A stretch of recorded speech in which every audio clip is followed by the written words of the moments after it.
Hoje é dia de receber o Fundo Brasil de Direitos Humanos e a gente vai falar um pouquinho sobre uma pauta recorrente nesse tema da segurança pública, que é o uso das câmeras nos uniformes dos policiais. Muito tem se discutido sobre isso, né?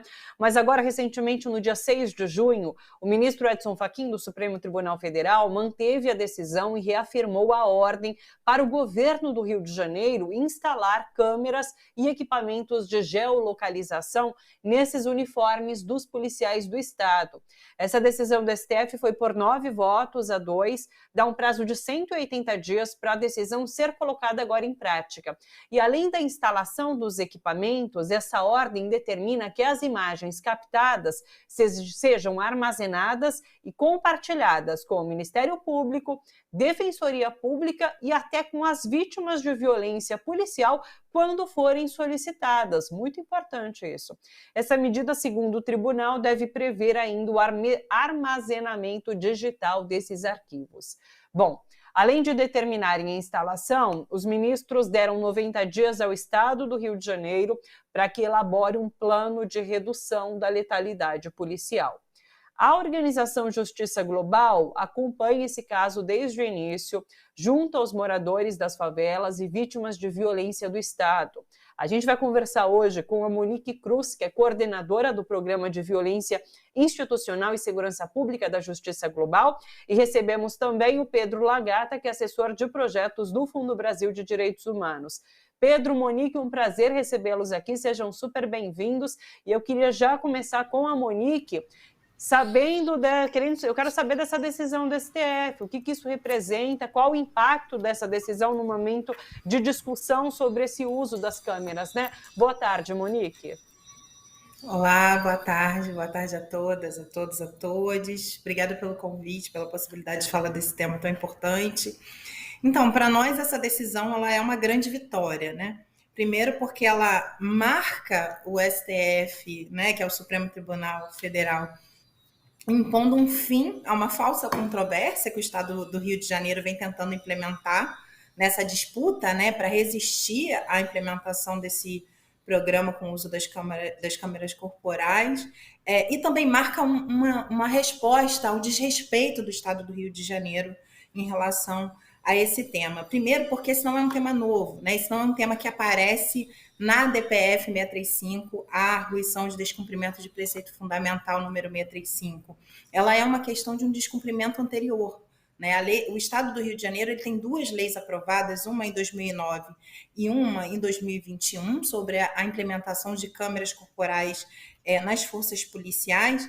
Ambas, né, foram sancionadas, uma delas em 21 pelo próprio governador do Rio de Janeiro, que ele veta a obrigatoriedade de um cronograma de aplicação, e também é importante dizer que essa decisão ela vem num escopo que obriga o Estado do Rio de Janeiro a aplicar as câmeras em todos os batalhões, inclusive os batalhões especiais, porque o Rio de Janeiro tenta dizer que esses batalhões não deveriam estar com essas câmeras, né? Então, acho que tem um processo muito profundo, inclusive, de enfrentamento a toda uma conjuntura antidemocrática no Rio de Janeiro que visa não cumprir as leis que o Estado Democrático de Direito impõe, né?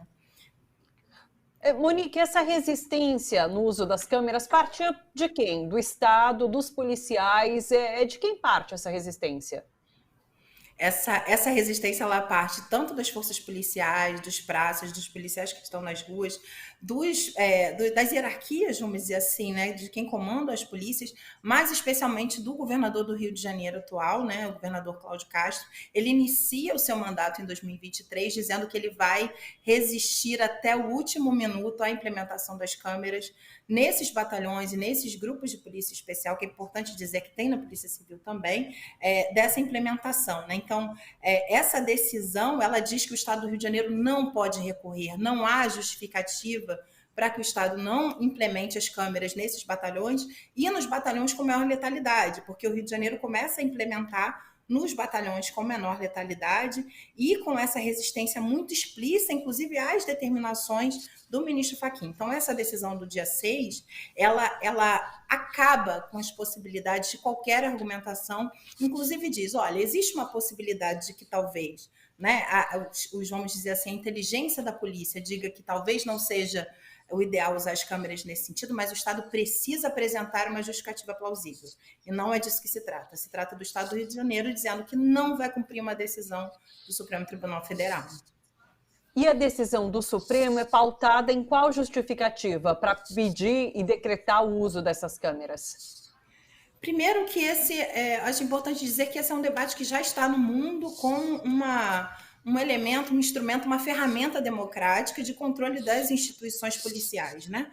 Mas, em segundo, dizer que o Estado do Rio de Janeiro, há pelo menos 30 anos, ele lida com uma altíssima letalidade policial, com um descontrole das forças policiais, de uma atuação que é muito difícil e com problemas gravíssimos, por exemplo, na percepção penal, né? Então, a gente não tem uma produção de provas, a gente não tem uma perícia independente e, mais do que isso, né, as polícias elas funcionam quase que autonomamente em relação aos poderes democráticos, ao Ministério Público, inclusive, né, à sociedade civil, enfim, e com um resultado que a gente tem que é brutal da quantidade de mortes, né, que a gente tem vivido, além de todas as outras denúncias.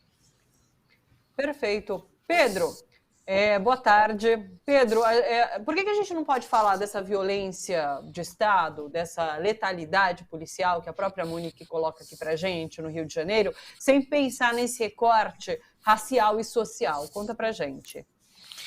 Boa tarde, Thalita. Boa tarde, Monique. É sempre um prazer muito grande estar aqui em companhia de uma apoiada do Fundo Brasil, como a Justiça Global, discutindo com vocês sistemas tão importantes.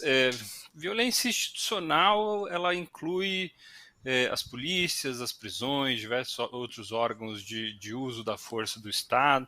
Acho que tanto no caso da letalidade policial, das investigações ou das próprias abordagens policiais, como no caso do que acontece nas prisões, só acontece o que acontece por conta das pessoas que são sujeitas a esse sistema de controle, né?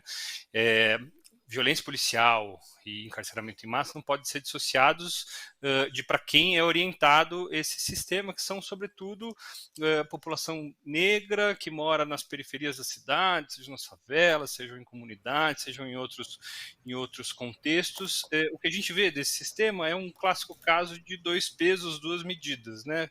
Quando a gente analisa situações muito parecidas, quando uma é uma pessoa mais pobre, preta, e a outra uma pessoa de classe média branca, os resultados da atuação desse sistema são muito diferentes. Então, esse caso de violência, né, no caso da letalidade policial, o que a gente vê é toda uma inércia desse sistema de coibir, sobretudo por conta de quem está sendo assassinado pela polícia cotidianamente. E esses, então, né, o sistema polícia-prisão como forma de produção de desigualdades é, no fundo, um grande sintoma do racismo estrutural que condiciona toda a sociedade brasileira. Dessa forma, as duas coisas, né, racismo e polícia e prisão, precisam sempre ser entendidas em conjunto. Pedro, você citou a Justiça Global como essa organização que é apoiada pelo Fundo Brasil, né? E vocês têm uma frente voltada a essa questão da justiça criminal. Diante dessa decisão do Supremo Tribunal Federal, que a gente está debatendo, como que as organizações apoiadas têm trabalhado para enfrentar violência policial? Primeiro é preciso mencionar que a DPF, da qual a gente está falando, tem a atuação da Justiça Global e de várias outras organizações, muitas das quais apoiadas pelo fundo, que muito honra a nossa fundação, né, essa parceria com elas. E essas organizações atuam em várias frentes, com várias iniciativas. De novo, aqui entendendo, né, toda essa discussão polícia, justiça criminal como um contínuo, a gente tem muitas ações voltadas para o controle da letalidade policial, de organizações que, por exemplo, estão monitorando e documentando violência letal e armada, que o Estado muitas vezes se nega. Eu tenho aqui o exemplo de algumas organizações do Nordeste, mas isso é estrutural no Brasil. O Estado se nega a documentar, onde esses casos muitas vezes escondem execuções extrajudiciais de policiais, que, ou seja, não se tornam visíveis, né? Essas organizações desenvolvem e participam de muitas pesquisas e estudos que vão depois embasar, por exemplo, que tem até nessa própria decisão planos de controle da letalidade, ou seja, eles vão demonstrar evidências e vão fazer sugestões para que o Estado controle as suas próprias forças policiais, né, o que deveria acontecer.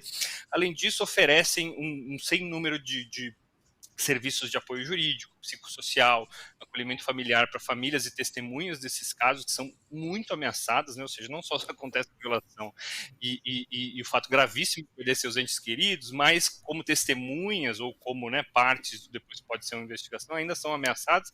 E tem mais diversas outras formas de tentativas, né, de incidência da sociedade civil para controlar a atuação da polícia, tanto na sua ação de policiamento, como a polícia enquanto porta de entrada de todo um sistema de justiça, né, que depois vai trabalhar em cima disso.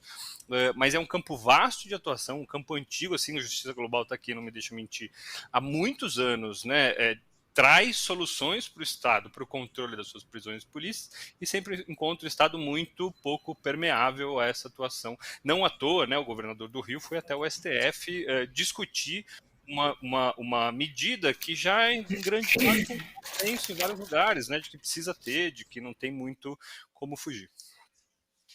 Monique, conta pra gente como foi essa atuação junto à discussão ali no Supremo Tribunal Federal da Justiça Global. Então, a Justiça Global ela tem algumas décadas de acompanhamento, assessoria, apoio a movimentos sociais que são protagonizados especialmente por mulheres negras, mães de vítimas, né, do Estado, da violência do Estado. Então, nós entramos como amicus curiae desde o início dessa DPF, né, levando insumos estatísticos, jurídicos, políticos, como o Pedro vem trazendo, para contribuir com essa decisão e com uma implementação de fato, né, dessa política e de outras também que estão sendo apresentadas aí, né, tem, como eu estou dizendo, são décadas de demandas ao Estado, né, desses movimentos, para trazer essa implementação. Então, desde esse momento que a Justiça Global entra como amigos, né, a gente tem trabalhado também na assessoria, quando eventualmente esses movimentos necessitam desse apoio técnico, né? A gente tem feito também uma ação de incidência, né? Tanto no STF, agora mais recentemente com o Ministério da Justiça, são despachos que a gente faz sempre em conjunto com os movimentos, né? Então, um momento muito emblemático foi a ida, né, da Justiça Global junto com o coletivo Papo Reto do Complexo do Alemão, por conta das 2 últimas chacinas do ano passado que foram enormes, para um despacho junto ao ministro Fachin sobre essa questão. Então, a gente vem atuando em várias frentes, né, para tentar, de alguma maneira, conseguir incidir, e mais do que isso, né, que era uma acusação antiga aos movimentos sociais e às organizações da sociedade civil, de que nós não apresentamos propostas, de que nós não queremos contribuir, apenas criticar, ao contrário, né? A Justiça Global, em uma das audiências que teve aqui no Rio, para a construção do plano de letalidade, que inclusive, diga-se de passagem, né, o Estado apresenta um plano pronto, abre uma audiência pública cheia de limitações à participação social da população.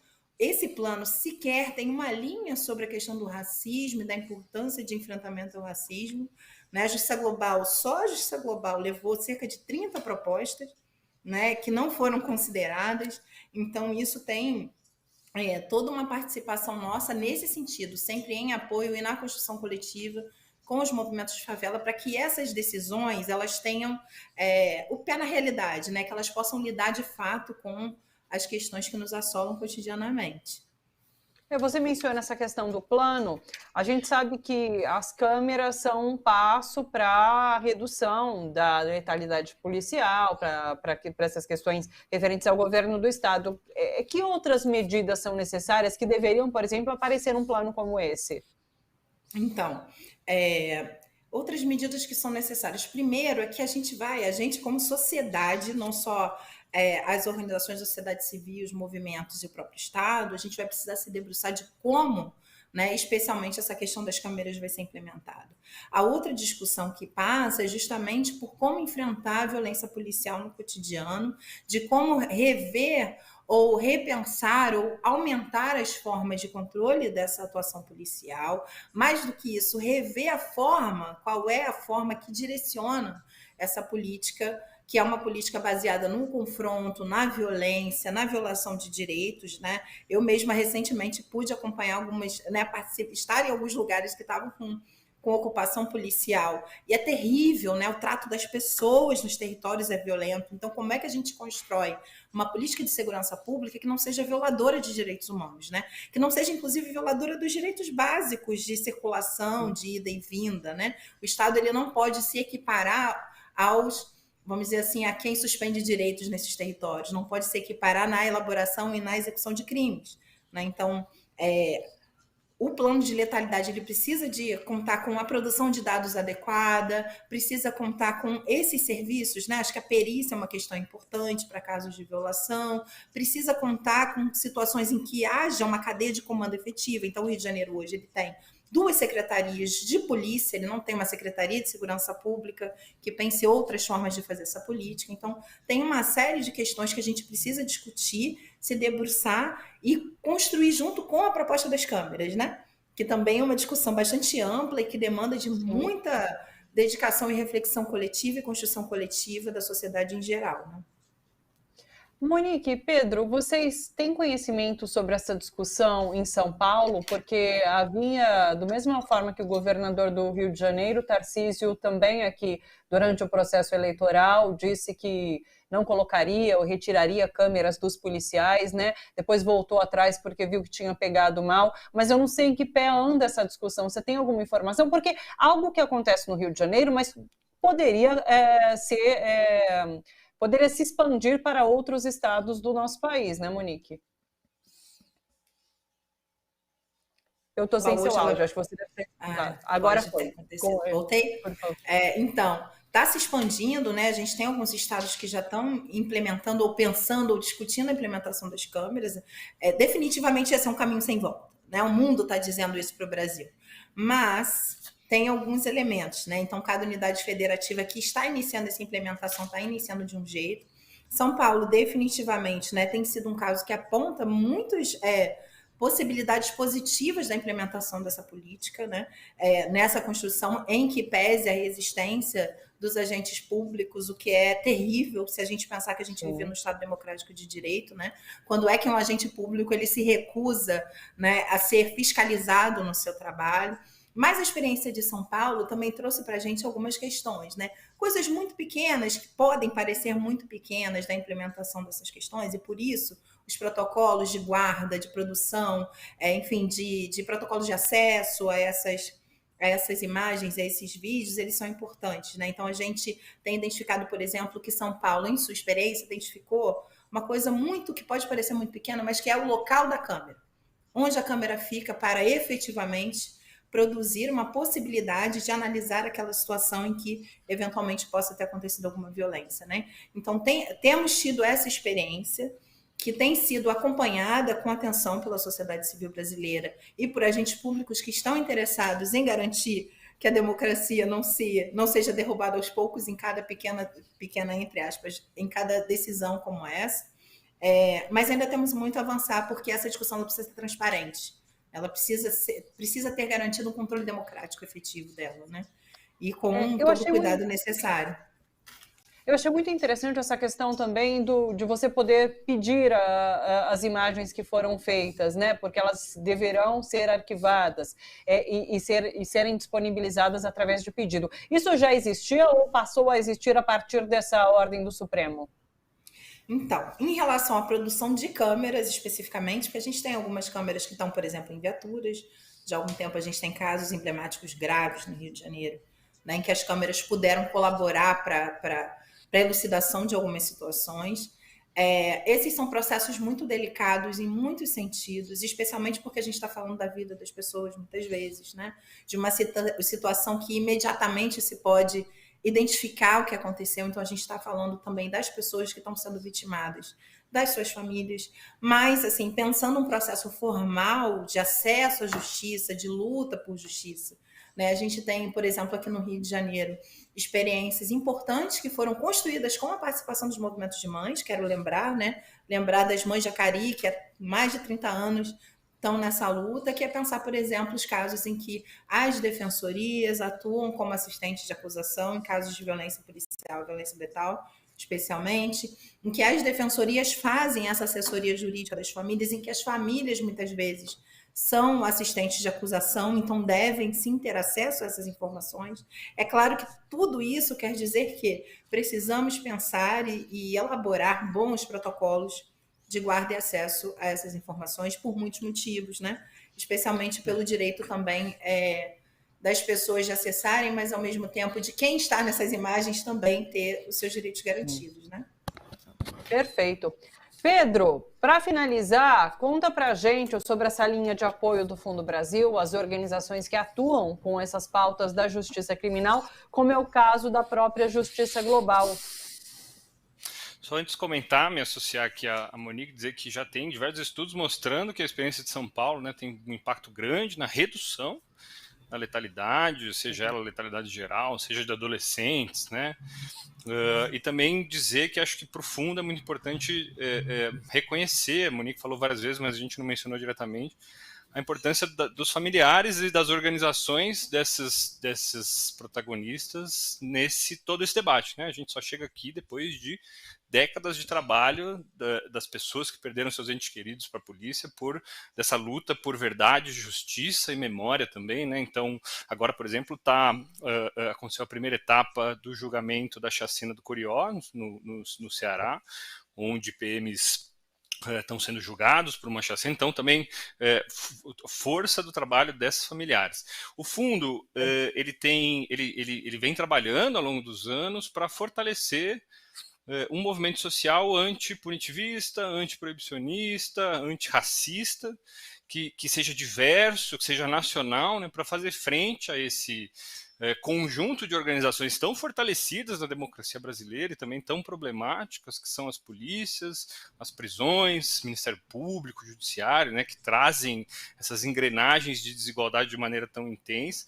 A gente trabalha, sobretudo, com parcerias com organizações como Justiça Global, entre outros, mas sobretudo organizações mais à base dos movimentos sociais, mesmo compostos por familiares, compostos por pessoas que sobreviveram ao cárcere, entre outras coisas, onde essas vias de apoio, em geral, são editais ou apoios diretos, mas muito mais editais, né? O fundo trabalha muito por essa via editais e já antecipo aqui, podem, para nossa audiência, esperar que a gente deve lançar editais sobre justiça criminal em breve, outros sobre, por exemplo, segurança de defensores, também conecta com esse tema, né?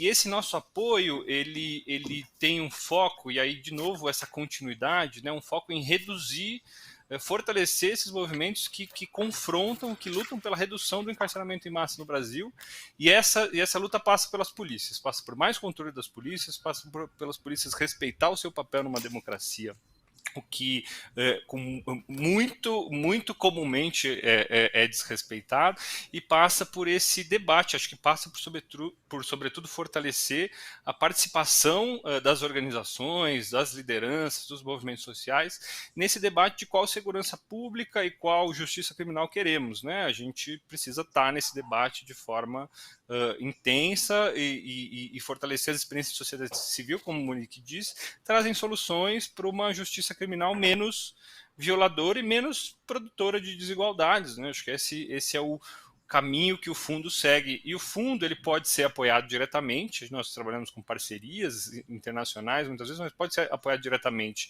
por apoiadores, pessoas físicas que gostem de apoiar essas causas, assim como o fundo, organizações também podem ser apoiadas diretamente, então conheçam a Justiça Global, conheçam o site do fundo, conheçam as organizações de familiares, conheçam as organizações que estão na linha de frente e apoiem, porque isso é parte fundamental do nosso debate sobre qual democracia nós vamos construir no Brasil daqui em diante.